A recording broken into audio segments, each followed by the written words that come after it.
Can you just confirm, because a lot of people, some people are taking you at face value, but a lot of people don't actually believe you when you say that that's why you're going. Can you just confirm that there's nothing else? We're not going to hear anything about you in the next couple of weeks? Well, look, for as long as I've been in politics, there have been people who don't believe me, even when often I've been the only person telling the truth, or one of the few people telling the truth. And sure, look, that's life. In terms of my own decision, my own reasons, there's no one event, there's no one thing. I appreciate the need for journalism to have a thing or a moment, but in real life, it's often not like that. But certainly, for me, I'm here in Brussels today. I've been coming to Brussels for nearly 14 years now, without a break, representing the country as a minister and then as Taoiseach and Taoiseach. Look, there comes a time when you need to move on and you need to make space for new people, new ideas and new energy, and that's what I want to do. So there's nothing else in the pack, is that what you're saying? No, I'm not saying that, but and I didn't say that. No, what I'm saying is that it's time for change. It's time for somebody new. And I think it'll be good for the party. More importantly, I think it'll be good for the government and good for the country. I've had the privilege for over 13 years to represent Ireland around the world, to come to Brussels, to attend meetings like this. But it can't be forever, and I don't want it to be forever. And I left Leinster House last night at nearly 10 p.m. I went home, had a takeaway, had a chat with my partner, and got up at 8 a.m. to get on to, or got up before 8 a.m., got up like 6:45 to get on a plane at 8 o'clock. You don't need to do that forever. Do you feel relief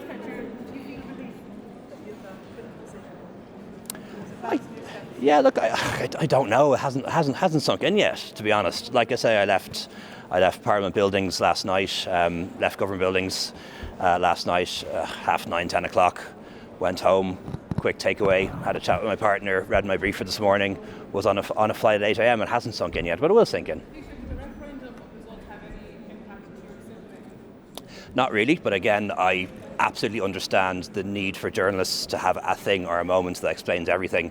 That's not actually how real life works. What about you? Look, I made the final decision at the weekend, and I think once the decision was made, in my mind, it was important to act on it, and particularly with the Ardèche coming up. That's a particular moment where I would have either had to set out our thinking, my vision, my ideas for the next 2 years or 5 years, or not, and that kind of focused the mind for me. But it was something that I've been weighing up really since Christmas, New Year. Did you tell President Joe Biden? I just answered that. Did you tell President Joe Biden when you were married? No. Prime Minister, should Bosnia join the European Union?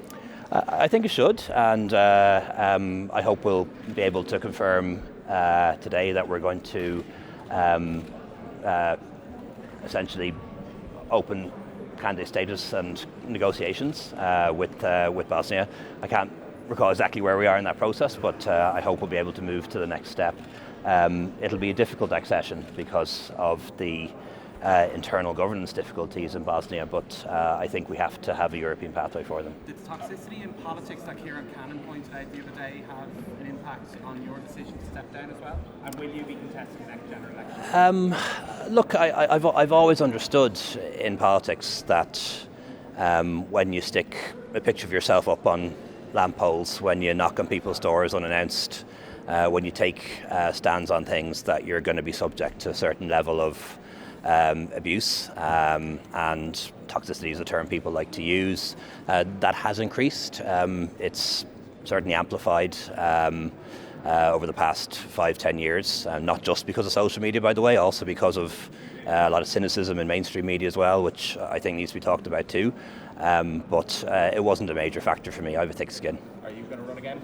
I haven't made that decision yet. I'm not resigning my seat. I'm looking forward to fulfilling my mandate. Looking forward to getting involved in campaigns again in my constituency and locally. So met with Senator Curry last night to plan out what we can do in Dublin West. Really looking forward to working for Regina in these forthcoming European elections. Having more time to do that, I'm really looking forward to.